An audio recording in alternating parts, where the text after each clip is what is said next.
Hey family, it's your girl, Boss B, and welcome to the Ask a Bee Show, the place where your letters come to life. Every day people write in with real questions about life, love, and everything in between. And together we find hope, healing, and a whole lot of honesty. Because here on Ask a Bee, we don't just talk about problems, we talk about possibilities. So grab your tea, open your heart, and let's buzz into today's letters right here on the Ask a Bee Show. Howdy, howdy. Welcome back to the Ask a Bee Show. Today we're going to step into something that feels a little softer, a little warmer. Y'all, my nerves, I'm telling you. This one's going to be a whole lot more real. And that typical holiday talk you hear this time of year, because let's be honest, most of the world is out here selling the idea of Thanksgiving as if everybody's got matching plates.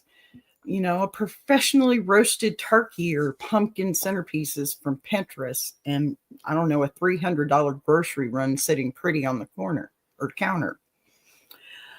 But the truth, all right, most of us are not living in a Pinterest board. Even though I've been working on Pinterest stuff this morning, it feels like. Anyway, most of us are just trying to feed our families the best that we can and stretch what we have, right? And still create a moment that feels like love and they'll remember. So today's show is about the real heart behind Thanksgiving, simple meals, real people, and the kind of gratitude that shows up in the smallest ways when life has pulled every single last string you've got. And, if you're anything like me, you've had holidays where the food didn't match the picture in your head. Maybe the turkey never thawed, or maybe you burned the rolls. Maybe you didn't have a turkey at all. Maybe you stood in the kitchen trying to figure out how to turn 5 ingredients into something that looked like a meal. Somehow it still worked, right? Okay, because that's what real people do. We make the best out of what we have, and we turn it into something our family will remember long after the store-bought pies are forgotten. So this year has been one of those years for so many of us, right? Every dollar matters. Every choice matters. Every meal felt like, well, math. And through that kindness, it hits different. Now, the small things that hit different, I don't know. I don't think we pay enough attention to them. And through that, kindness hits different too. So the people who helped you through the rough patches, that hits different too. On January 31st, okay, I have the honor, and I do mean absolute honor, of speaking at a conference about the women at the food pantry who have helped me in my time of need over and over again for a couple of years now. And not, pardon me, not because I'm some guest of importance, but because I represent every single person who's walked through those doors needing help and found dignity instead of judgment. Okay, these women, they don't just give food, they give hope. They give us relief, and they give you the breath you didn't know you were holding. And I can't wait to do a video about them when the time is right. Of course, not today, probably not this month, but in January, their story has to be told, okay? Today, we just let the gratitude breathe. And maybe that's where you are too, right? Maybe this season feels heavy. Well, hello, Nisi. Thank you for being here. Absolutely, Vixen. Absolutely. Not everyone has some plates on Thanksgiving. You're absolutely correct. Thank you. It's so true. And hopefully we'll walk away from this with a little something else, because it's hard. Holidays are hard. And maybe this season really does feel heavy to you. Maybe it feels tight, or like you're walking into the holidays trying to figure out how to make something out of nothing. And, I want you to know you're not alone.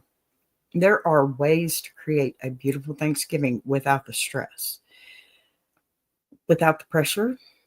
I mean, without the total guilt of not doing enough. And, as a mom of three, with them having all their families, I feel that. I really feel that.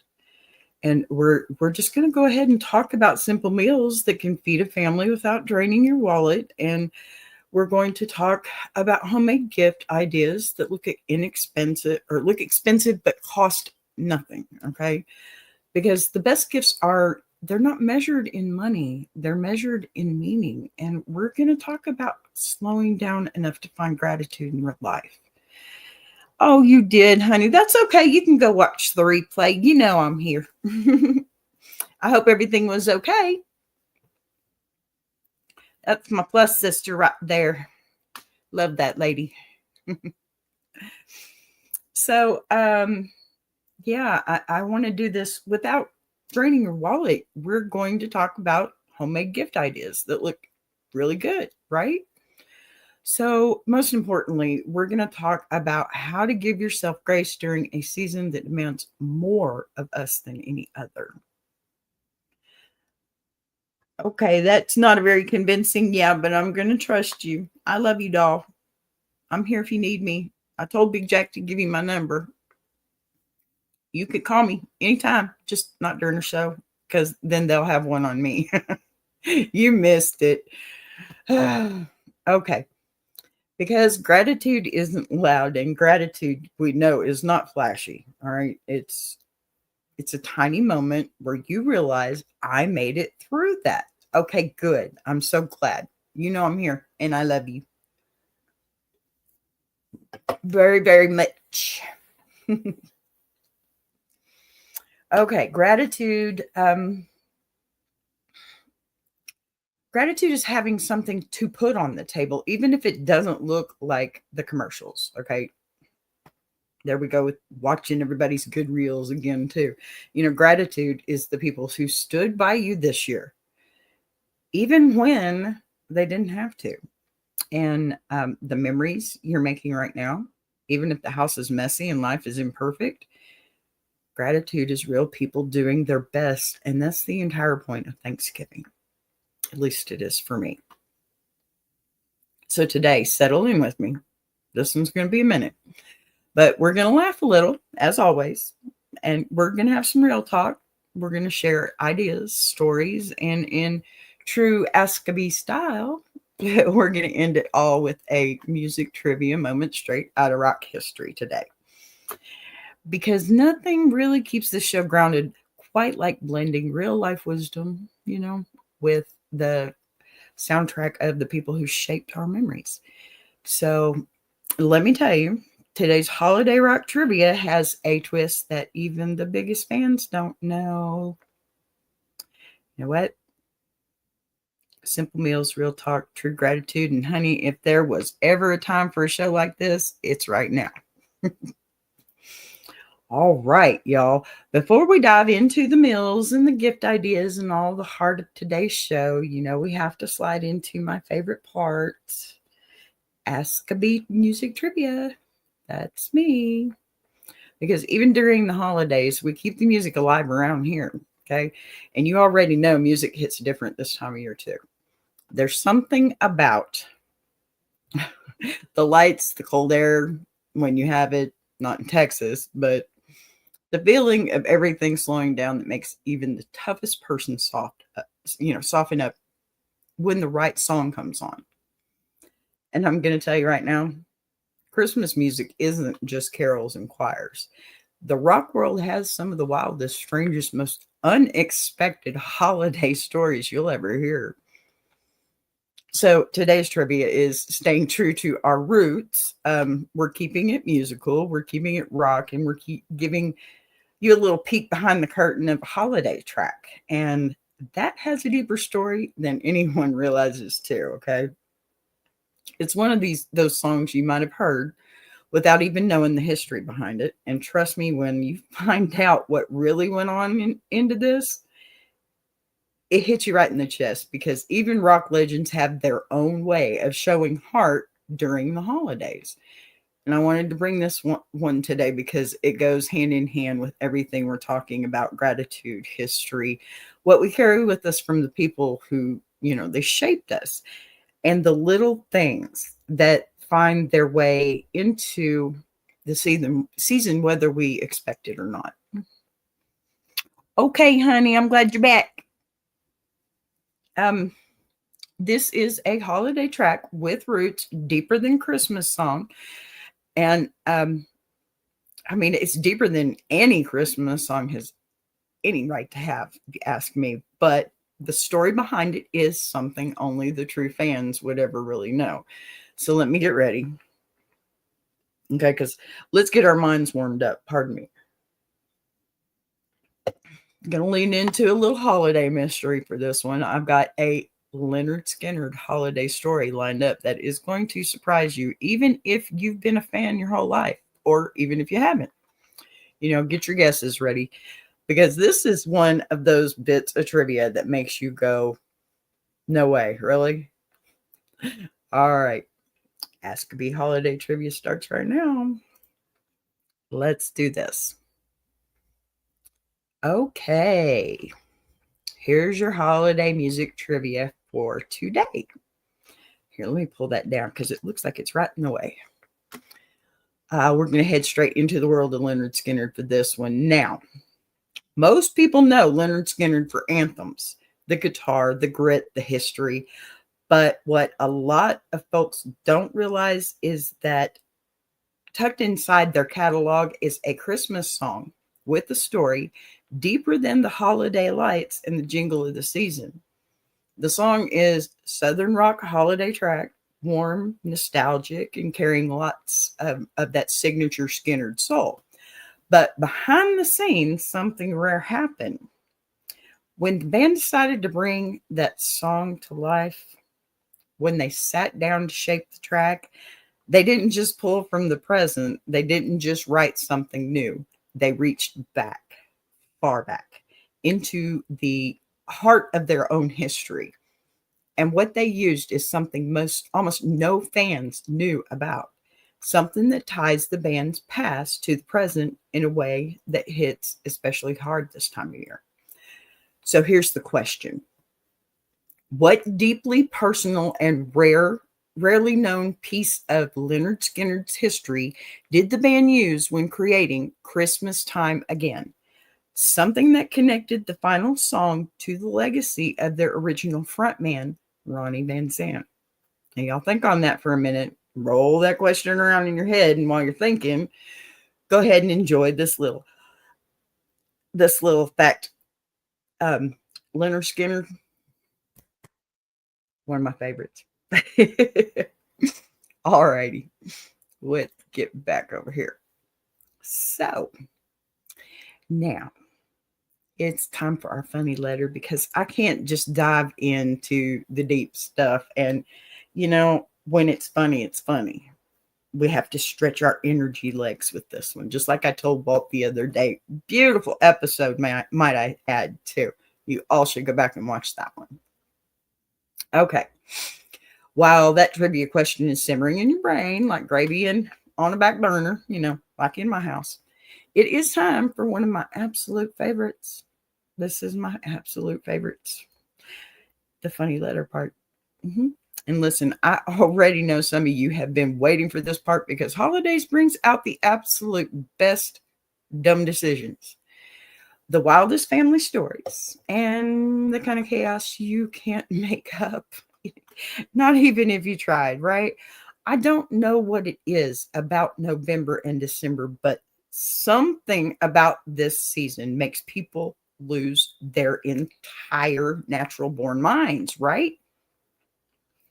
Folks who act normal all year long suddenly turn into casserole critics,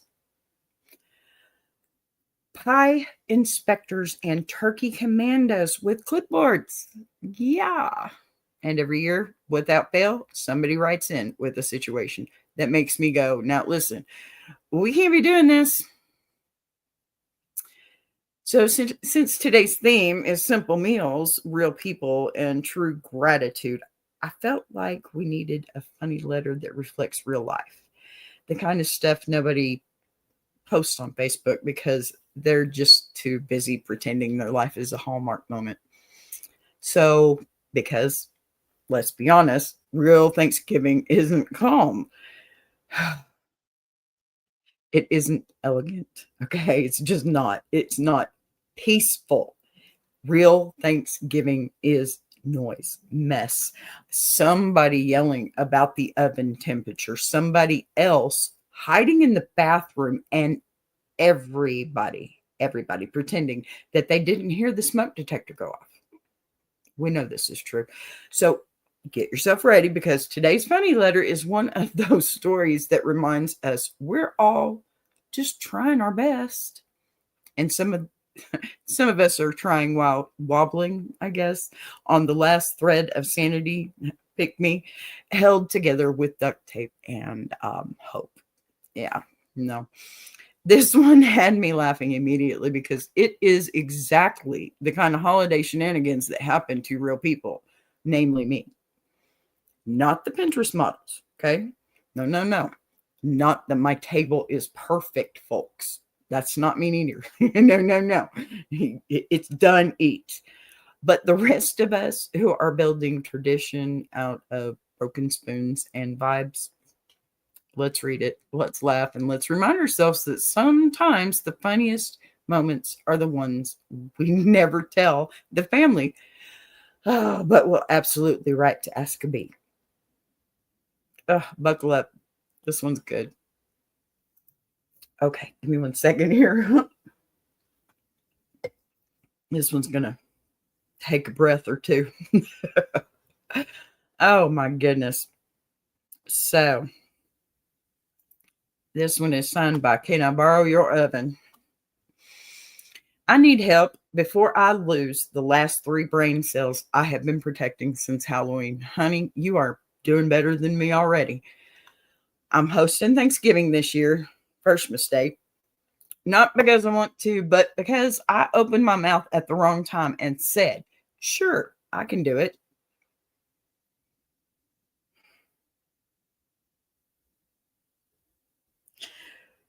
Do we need? No, we're not having that discussion. Okay. I was half asleep and apparently having an out of body experience. Now, where are we? Now, here we are. Pardon me. My sister in law, who thinks she is Martha Stewart reincarnated, told me I needed to elevate my Thanksgiving dishes. Oh, I know it can elevate blood pressure. Elevate what? I'm stretching cans, boxes, and coupons.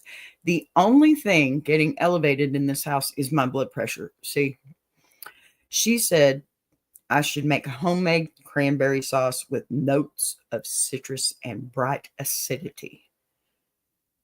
Girl, the only acidity in this house is coming out of me. Ditto. Ditto. Sorry. Then my cousin texted saying she's trying something new this year, which is code for she's about to ruin something important. Oh no. She is bringing tofu turkey because she's going through her spiritual cleanse phase. Last month, she was born again. My face says everything, doesn't it? I need to back away from this camera or something. Wow. This month, she's apparently a woodland fairy who only eats vibes. Now here's where it gets stupid. Oh, now? No. My oven died yesterday. I have a 17-pound turkey defrosting in a pan on my counter and nowhere to cook it. I Googled how to cook a turkey without an oven, and the internet suggested use a grill. I don't have one. Deep fry it. I value my eyebrows. Or Get creative with alternative heat sources, which I'm pretty sure is a felony. It is here. It is here. Yeah. Oh, gosh. And then my neighbor, bless his eager heart, said I could borrow his oven. I thought he meant he would let me put it in there and come get it when it's done. Oh, no. He meant I come cook it in his kitchen. Sir, I don't want to cook a raw turkey in a grown man's house. I barely know. That feels like how documentaries start. I agree on that one. Okay, to make it worse, my husband invited his coworker, the same one who chews with his mouth open and thinks he knows more about football than the actual NFL. That man's in the front room. I swear it. Okay, he also said he's allergic to seasoning. Not in my house. Oh, I can't even season my turkey. I might as well serve him a bowl of warm air. That's what I give him. Lastly, and this is the most important part, and I'm sorry, and what I'm most embarrassed about, I tried to make a test run of boxed stuffings to see if I could add anything to it to dress it up. The box said, "Let stand for 5 minutes." I left it for 12. Then I lifted the lid. The spoon stood straight up by itself, like it was saluting me. I made stuffing you could patch a roof with. B, please help me. Get me through Thursday without poisoning someone, catching a charge, or ending up on the HOA Facebook page again. I am exhausted and it isn't even Thanksgiving yet. What do I do? Sign, can I borrow your oven? Wow, that's a lot of unpacking to do. It's a good thing I know how. Huh. Well, pardon me, I need another drink. All right. You can borrow my oven, but sweet baby yams.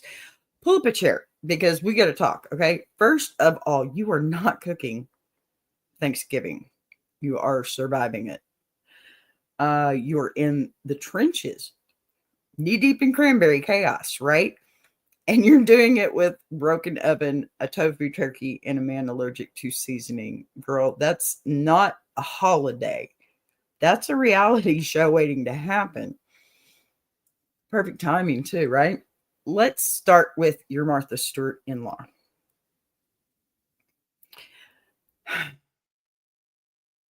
If she tells you, she's telling you add notes of citrus. Let me say that right. Notes of citrus and bright acidity. Baby, the only notes of acidity in that house are coming from your soul. If she wants hand zested organic cranberries, tell her to zest her behind over here and make it herself. Ain't nobody in survival mode adding sherbet level citrus notes, okay? Not to a 99-cent can of cranberry sauce. Sorry. Now let's talk about your cousin and her tofu turkey. I'm almost afraid to say anything. Listen, let her bring her rubbery fairy forest bird seed brick if she wants to, okay? Because every family has one person who brings something that makes the whole table go silent for 5 seconds at least. Now, that's her role. That's her shine, right? You just put it on a plate no one can reach and act like it's an artistic centerpiece. Shh. Don't tell my daughter-in-law I said that. Now, your oven dying the day before Thanksgiving.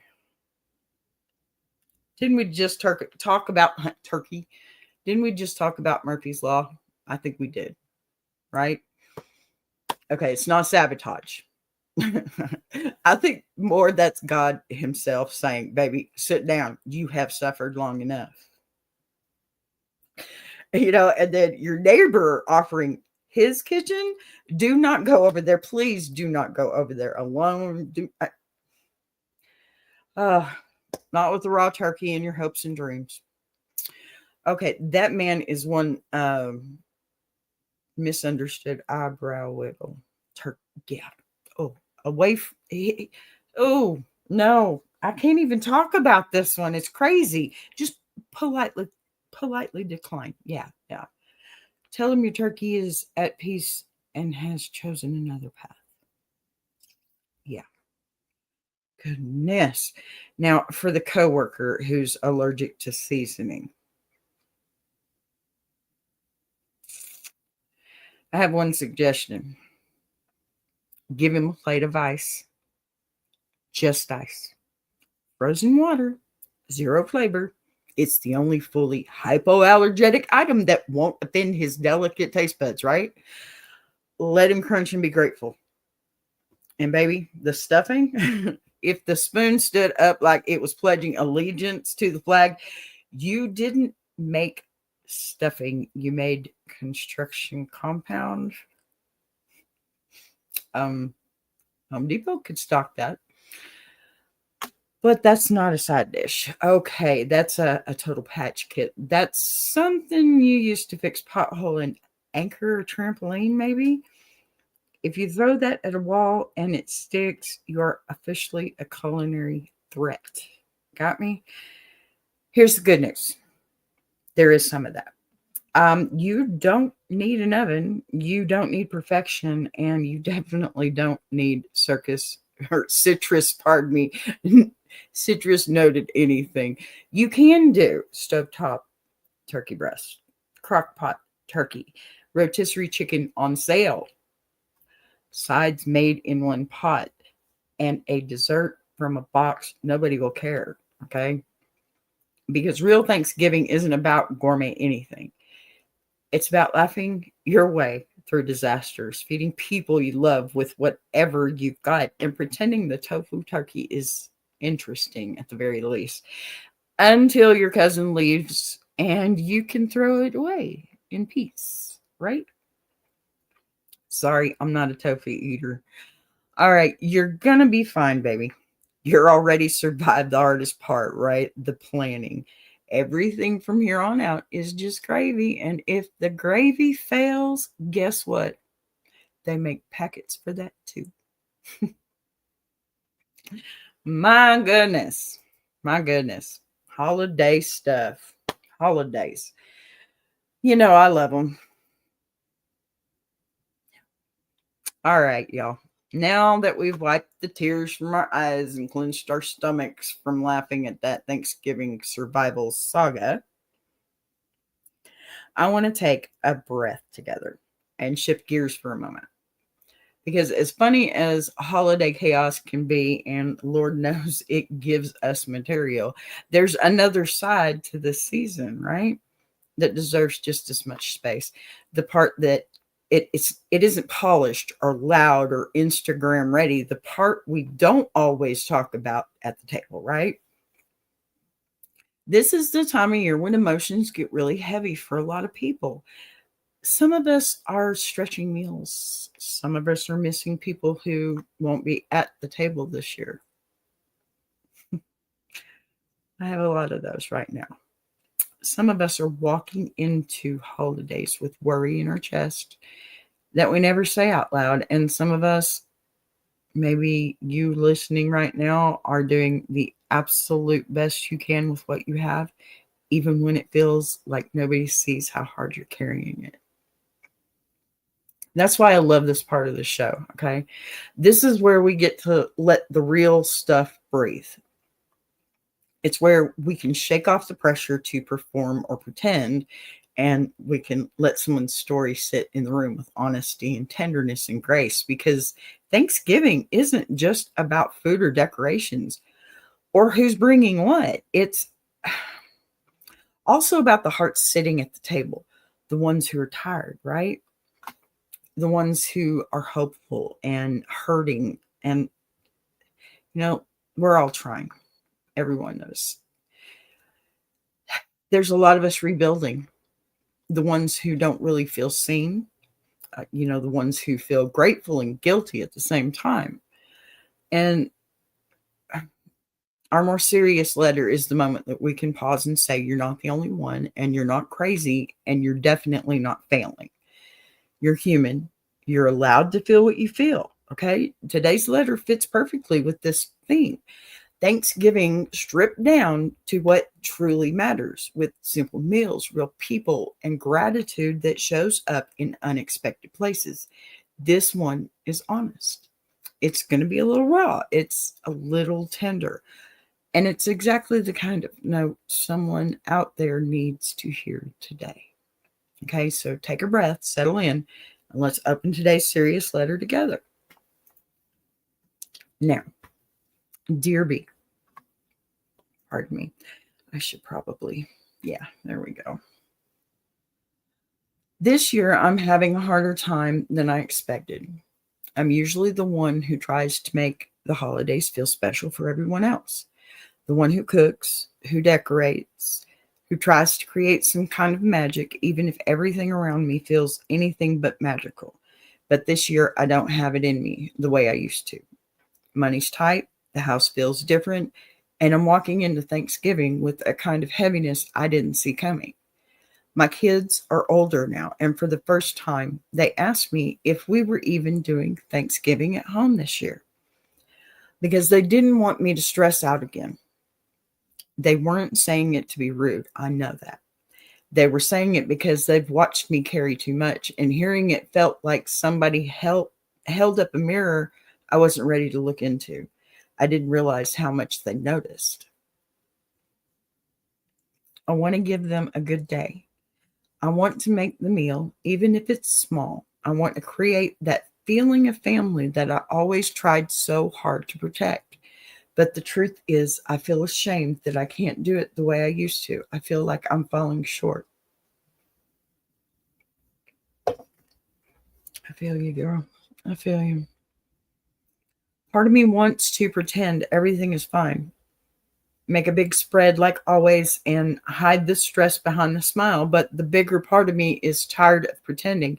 I'm tired of acting like the holidays don't hurt a little sometimes. I'm tired of forcing myself to be the strong one just because nobody else will take up that role.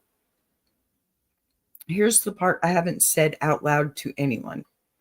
I'm embarrassed that this year's Thanksgiving is going to be simple, cheap, thrown together.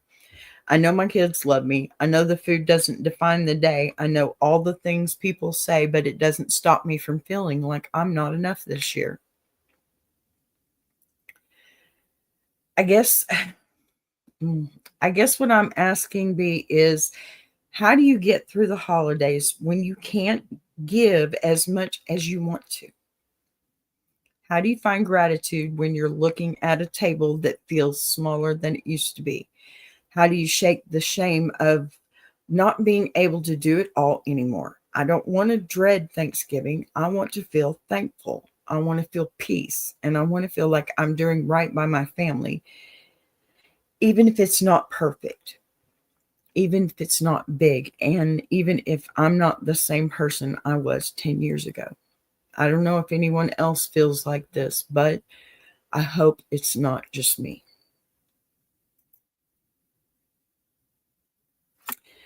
Honey,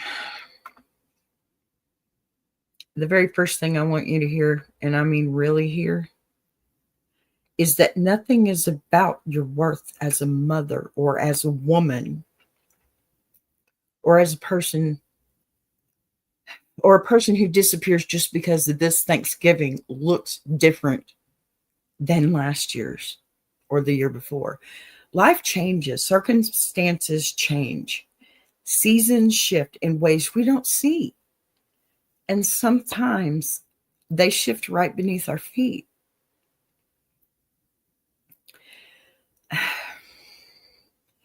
That doesn't mean you've lost anything. Okay. It means you're human.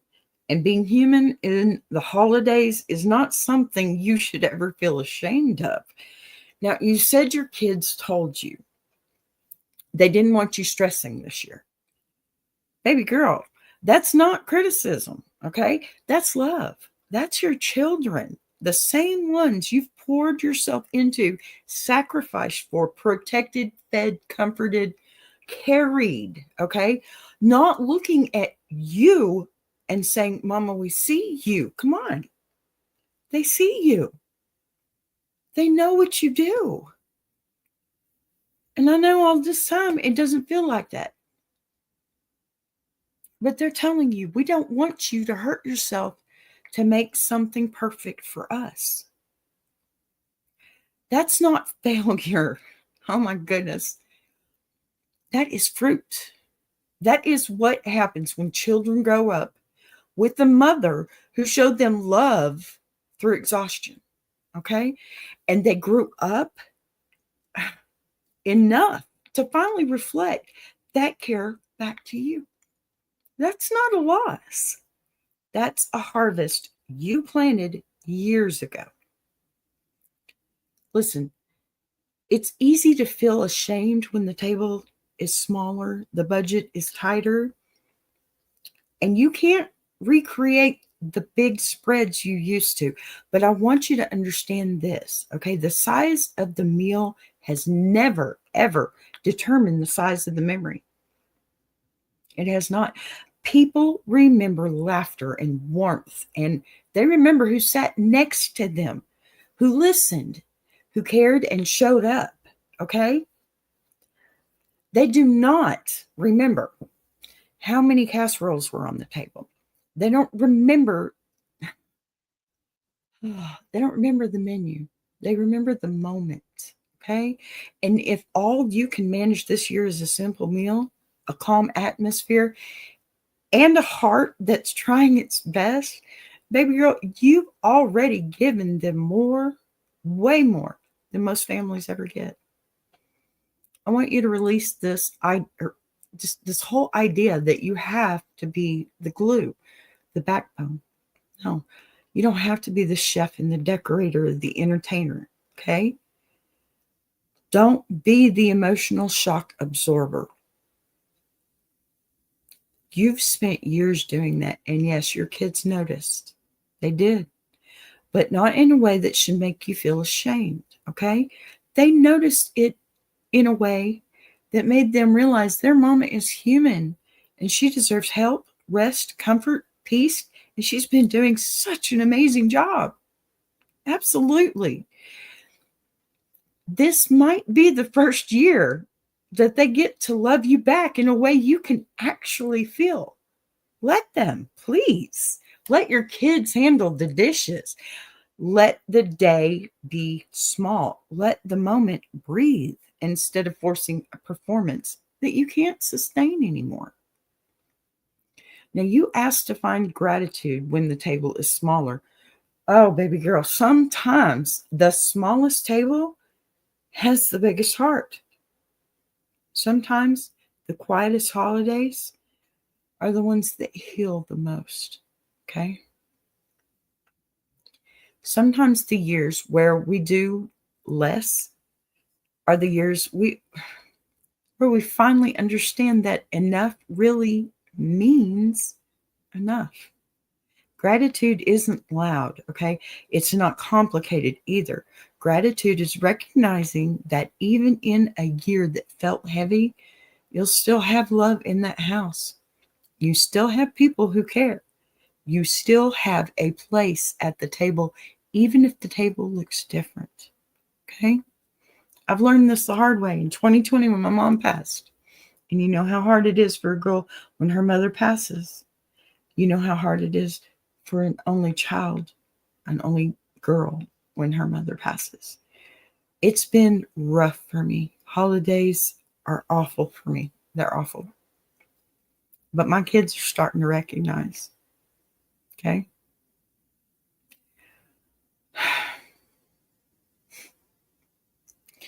You ask how to shake the shame. You shake it by telling yourself the truth. You're not falling apart. You're adjusting and you're adapting. You're making the best of what you have. That is not failure, okay? That's resilience. That is resilience. And that's what we're about here. proving you have some. We got lemonade, we got honey, we got all of it. And it's all about resilience. That is motherhood in its realest form, too. Okay. And your kids, they don't love you because you put out a 5-course Thanksgiving. They love you because you show up, even on the days you feel empty. They love you because you're theirs. Even if they don't say it, it's true. Okay. Believe it. Especially when they're telling you it's okay not to work so hard. They got it. What you've been trying to beat into them for a month of Sundays, they got it, honey. They got it. Let this Thanksgiving be different. Let it be smaller and more simple. Let it be real. You don't have to perform, okay? You never did. You don't have to do or outdo yourself to impress anybody.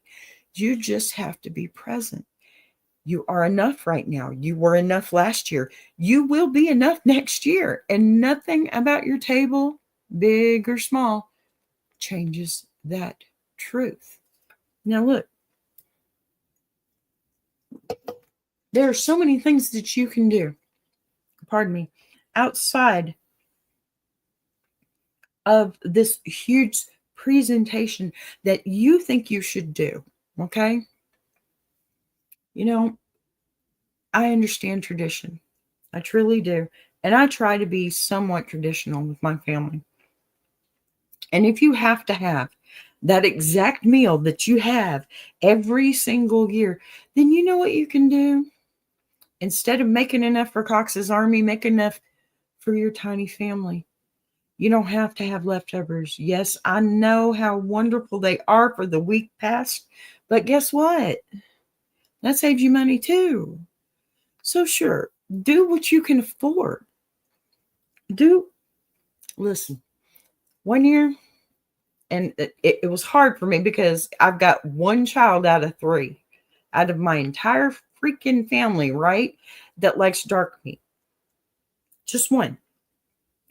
And things were a little tight. So what I did is I went, instead of getting a full turkey, $20, $30 turkey right now, I got a $10, $15 turkey breast. And then, I baked it and then I put stuffing around it. It was half of what I had from the year before, but it was still enough. It was still me being present. It was still me doing for them the best I could. And they saw that. They knew that. Okay. You know, the food pantries. Let me tell you, go on Google Apps or iPhone, whichever you have. Okay. Go on there and look for food pantry app. There is one. And you can find a food pantry anywhere in your area. And most of the time, the only thing that they really need is for you to show up and give them a little information, maybe an ID. These ladies that I will be speaking for in January, they have been amazing for me over the last few years and still to this day. I'm not ashamed to say it. Yes, I go to a food pantry when I need help, but only when I need help. And right now things are hard, okay? And we're not going to talk about politics of it. We're not going to talk about the religious part of it. What we're talking about is life right now, okay? Things are hard. It's the holidays. Things get tough in October because you're right close to Thanksgiving and you got to do all that planning. And you have a whole year, but you wait until the last minute because you don't know how much money you're going to have in your pocket by this time next year, right? And you think, well, if I'm still doing the way I'm doing now, it's going to be even less. So what? So what? At least it was there. And maybe try something different because tradition is nice. But hey, guess what? All those things that you've been making all your life, basically, because your mama taught you how to do it and her mom taught her. All those things that you've been doing all your life, you've also been teaching to your children, right? My children all have a copy of the recipe of everything I make for Christmas and Thanksgiving. And now, when my children are able to come to my house, they have those recipes to make a dish to bring to my house. I don't have to do as much anymore. I used to spend an entire 24 hours cooking, no sleep. I swear to you, no sleep, an entire 24 hours because that stuff was made from scratch. Had a beautiful mom. She had some hard times. So we lived with my grandmother. I lived with my grandmother quite a bit. So she had a lot of time to teach me those things. I have the original sewing machine that my grandmother taught me how to sew on. I sew my own clothes sometimes, And these are things that were taught to us that we teach to our children. My daughter, she can most definitely, my sons can get on a sewing machine. Okay. They can cook a meal if they need to. Those are the things we instill into our children. And even though we don't see it, like I know that my mother used to make her gravy because she couldn't do it. The roux. She couldn't do the roux. She burned it every time. I don't know why. I tried to teach her. She said, come make me some. Okay, no problem. My daughter makes better gravy than I do. That's what we do, right? We teach our children and we teach our siblings too, for that matter, because, well, I have half brother and sisters. There's 6 of us. I'm the oldest. I've not spent as much time with them, so I don't really have that sibling idea, except for my plus sister. I'm starting to feel that much better now. That makes it better. But seriously, there are so many things that you can do that are not going to cost you. And there are so many things that your children know and see that you think that they don't. And maybe if they say that, it's not because they're putting you down. It's not because they're saying, hey, your food stunk last year. It did not. It was just as good as the years before. But they can see how tired you are, honey. They see it. They hear it in your voice when you start talking about Thanksgiving dinner. Believe me, when I start talking about it, I am not happy, pappy, peppy, okay? Not at all. The point I'm trying to make here, though, is there are so many different things that you can do now that you don't have to make such a production of it. Let your children make the production. You know what? Let your children have it at their house for once. Do you know how proud? Actually, no, let me ask you this way. Do you remember how proud you were the first time that you hosted your entire family in your home for a dinner of any kind? Even if it was just a small dinner, you asked your parents to come over and have dinner in your new home. Every child needs that feeling, right? I know the first time that my mother came out to the farm that my husband and I had, oh my gosh, my mother is a city folk. She wouldn't even eat brown eggs, okay? Seriously. Oh, she's going to strike me down for that one, but seriously. And that was because she was chased by chicken. She hates chickens. Whatever. My mother was weird. So am I. Big deal. The point I'm trying to make, though, I seen it when my grandmother was tired of doing it. And I seen it when my mother was tired of doing it. And the first time that I got to do that, uh, I'm serious. I thought I was queen of Thanksgiving. It's an amazing feeling. And I think those are the things that we carry into our children's adulthood. We're always teaching them. It's a never ending story here. Okay. They're always going to learn something new from us. Maybe something we haven't even learned yet, but they're always going to learn something new from us. And I think that's a big one, right? What to do and everything. Hi there, Big Jack. Good to see you. Thank you. Uh, you know what? Okay.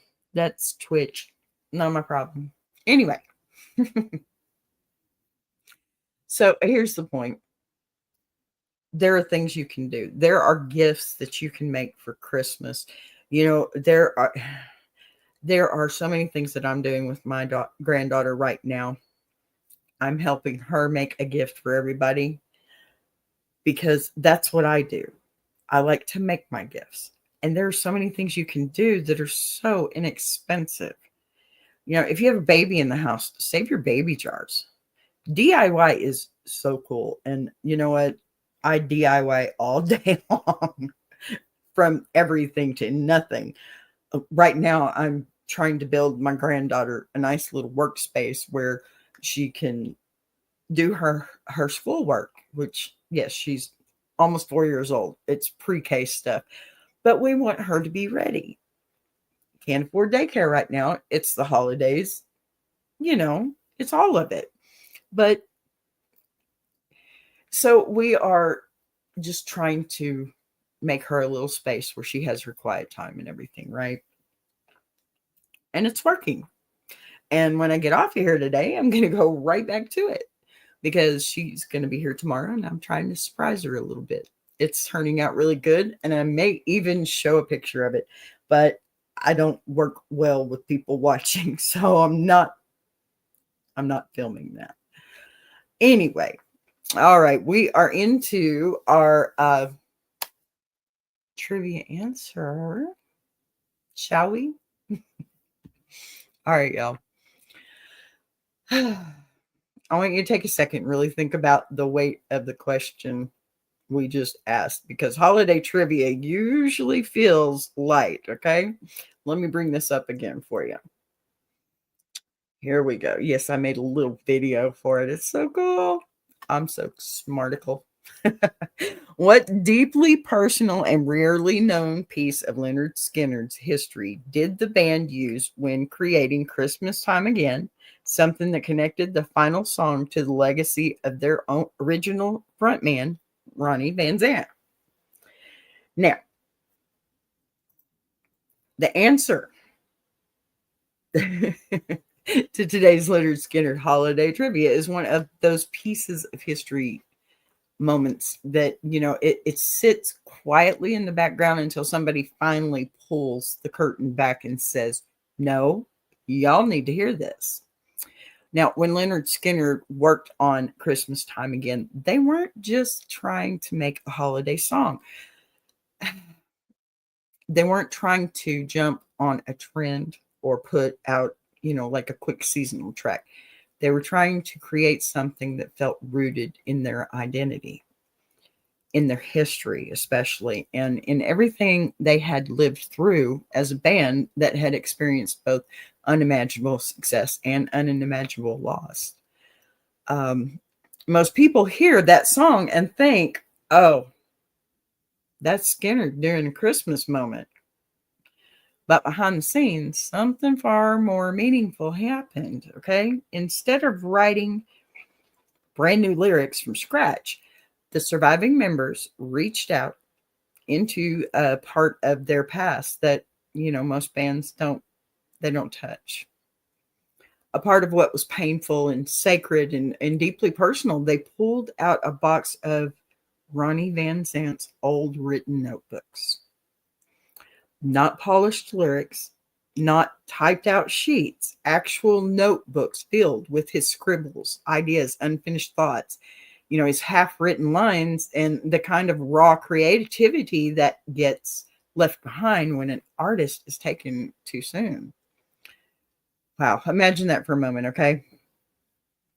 You're sitting at a table, flipping through pages written by a man who shaped the very identity of Southern rock, a man whose voice set the tone for the whole band and whose, pardon me, whose loss nearly stopped the music forever. Ronnie's handwriting wasn't neat or organized. It was real. It was emotional. It was pieces of his mind captured in between rehearsals, backstage moments, quiet hours when inspiration hit. Some lines were complete. Some were kind of scratched out. Some trailed off in the middle, like he'd stepped away for like a smoke or moved on to the next idea, but they were his, and they were untouched, and they were full of his spirit. And when the band found these notebooks, something clicked, and it was emotional. It was really heavy, and it made them realize this holiday song needed more than just instruments, right? It needed heart and history. It needed the man who started it all. So they didn't just read those pages, they used.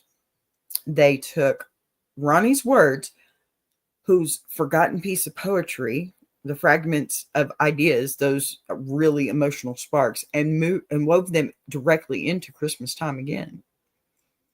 So what fans hear today is not just a holiday track, you know, it's Ronnie Van Zant's voice echoing decades beyond his life. So it is surviving the band members. They honoring him in the most intimate way possible, right?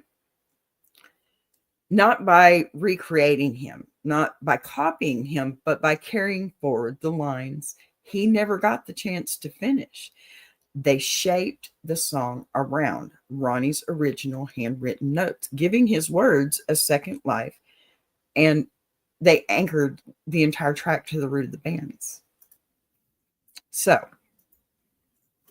the answer, pardon me, while we're flipping, okay, so the answer, Leonard Skinner used Ronnie Van Zant's original handwritten notes, real pages from his old notebooks, to help create Christmas Time Again. And when you know that, the song stops being just another holiday tune. It becomes a bridge, a tribute, a quiet moment of legacy slipping into a season of reflection, you know? Yep. So I went and put the wrong one up, whatever. All right. So, you know, it was a tribute, a quiet moment of legacy slipping into a season of reflection. Ronnie's presence isn't just remembered in this, it's heard and carried. It kept alive through the music he never got to finish, but left behind for the people who still, I guess, loved him enough to refuse to let his voice fade. Most fans have no idea, but once you know, you hear that song differently, it becomes more than Christmas. It becomes, well, history, I guess. So, as we start winding down from all that, I want to take a moment to pull all this together, because today wasn't just about cooking tips or surviving Thanksgiving or even holiday trivia, right? Today was really about the heart behind all of it. The part of the season that gets overshadowed by the noise. And behind all of it, the part of the season that gets overshadowed, or pardon me. Yes, I'm reading from a script on this one. I'm sorry. Look, we laughed at the wild letters. We held space for the tender ones, right? We dug into real life food solutions. Now, we even touched a little bit of Southern rock history that, you know, reminded us how much legacy and love can live inside something as simple as a Christmas song. But more than anything, today was kind of a reminder that Thanksgiving isn't defined by what's on the table, it's defined by who we are while we're sitting around that table. Now, every one of us is carrying something into this season. Some of us are carrying joy, and some of us are carrying exhaustion or grief, you know, and some of us are really carrying a lot of hope. And all of that at the same time, too. So, no matter which one of those you are, okay, how messy your mix may be, it's okay. It's human. You don't have to pretend your life looks like a movie. You don't have to force a perfect holiday, and you don't have to stretch yourself until you snap just to prove anything to anyone. What matters more than anything, pardon me, is the heart you bring to the people you love, right? The grace that you give yourself and gratitude you allow yourself to feel, even if the day looks different than the rest, or the years past. We've said it all day long. Simple meals, real people, true gratitude. And if that's all you walk away with, that's enough. It really is. That is more than enough. Okay. Whether your table is small or your meal is simple, traditions they have a way of shifting, and that's okay. And, money's tight for everybody. Loved ones are missing. I have a son in Florida. You're building a new season, and he's still healing from an old one. You're still allowed to find joy. Okay. You are still allowed to find peace. Be proud of yourself for making it to this moment. I want you to sit with that. Okay. Just for a second. Just breathe it in. Let yourself off the hook. Please release the expectations you think you're failing. And remember, you're doing better than you think you are. You're showing up, you're trying, and that alone makes this season meaningful. Now just, bring it home. Okay, so as we close out today's Ask Me, I want to leave you with something that sits a little deeper than the recipes, deeper than the funny moments, deeper than even the stories we shared. Holidays have a way of magnifying whatever you're feeling, okay? If we're joyful, everything feels brighter. If you're overwhelmed, everything feels heavier. If you're hurting, everything feels sharper. But no matter where you fall on that spectrum, there is something sacred in knowing that you are not going through any of it alone, okay? Right here in this little corner of the internet that we've built together, there are people who understand, people who've struggled, people who've rebuilt, who've been stretched thin, but they've been lifted up by the simplest acts of kindness. This community is proof that you don't need a perfect life to have a meaningful one. You just need people willing to walk beside you, As Thanksgiving approaches, give yourself permission to make it your own. If your table is loud and full, enjoy every bit of that chaos. If your table is quiet this year, and honor that stillness, okay?